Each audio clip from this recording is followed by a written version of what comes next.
Hi, நான் உங்கள் பஹ்ரைன்லேருந்து பேசுகிறேன். எல்லோரும் எப்படி இருக்கீங்க? இது வந்து நேற்று நைட்டு வந்து சிக்கன் சால்னா மாதிரி பண்ணியிருந்தேன், எலும்பு கறி மட்டும் போட்டு. வாங்க எப்படி செய்யலாம் பார்க்கலாம். ஒரு குக்கரில் வந்து அது 1 பார்ட்டு குக்கர் மாதிரி பண்ண போகிறேன். ஸோ அதனால் குக்கரில் ஆயில் ஆட் பண்ணிட்டு, ஆல் ஸ்பைசஸ் ஆட் பண்ணிட்டு, பெருங்காயத்தூள் ஆட் பண்ணிக்கோங்க. அதுக்கப்புறம் வந்து கருவேப்பிலை ஆட் பண்ணிட்டு, ஆனியன் நல்லா வந்து ஃபைனாக சாப் பண்ணி ஆட் பண்ணிக்கோங்க. அப்போ தான் வந்து டேஸ்ட் நல்லாயிருக்கும். அதுக்கப்புறம் வந்து ஜிஞ்சர் கார்லிக் பேஸ்ட்டும் தக்காளியை வந்து அரைச்சி ஆட் பண்ணியிருக்கேன். அப்போ வந்து நல்லா குழம்பு வந்து அந்த திக்காக கிரேவியாக கிடைக்கும் நம்மளுக்கு, தண்ணி குழம்பு.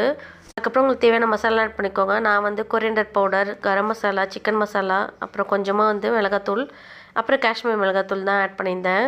சிலதையும் ஆட் பண்ணிட்டு அது கொஞ்சம் அந்த பச்சை வாசம் போனதும் இந்த எலும்பு கறியை வந்து மஞ்சத்தூள் போட்டு கழுவி வச்சுருந்தேன். ஸோ அதையும் ஆட் பண்ணிக்கிட்டேன். ஆட் பண்ணிட்டு இது ஒரு 10 மினிட்ஸ் நல்லா குக் ஆகட்டும். ஒரு 5 மினிட்ஸ் குக் ஆனாலே போதும். ஏன்னா நம்ம ப்ரெஷர் குக்கரில் விசில் விட போகிறோம்ல. ஸோ அதனால் ஒரு 5 மினிட்ஸ் மட்டும் சாட்டே பண்ணால் போதும். இது சாட்டே பண்ணிட்டு இதுக்கு தேவையான உப்பையும் ஆட் பண்ணிக்கோங்க. கடைசியாக வந்து தேங்காய், சோம்பு, உங்கள்கிட்ட கசகசா இருந்தால் ஆட் பண்ணிக்கோங்க. இங்கே கசகசா இல்லாத பட்சத்தில் நீங்கள் வந்து முந்திரி பருப்பு இருக்குல்ல, ஒரு 4-5 முந்திரி பருப்பையும் ஆட் பண்ணி நல்லா வந்து அரைச்சி ஆட் பண்ணிக்கோங்க.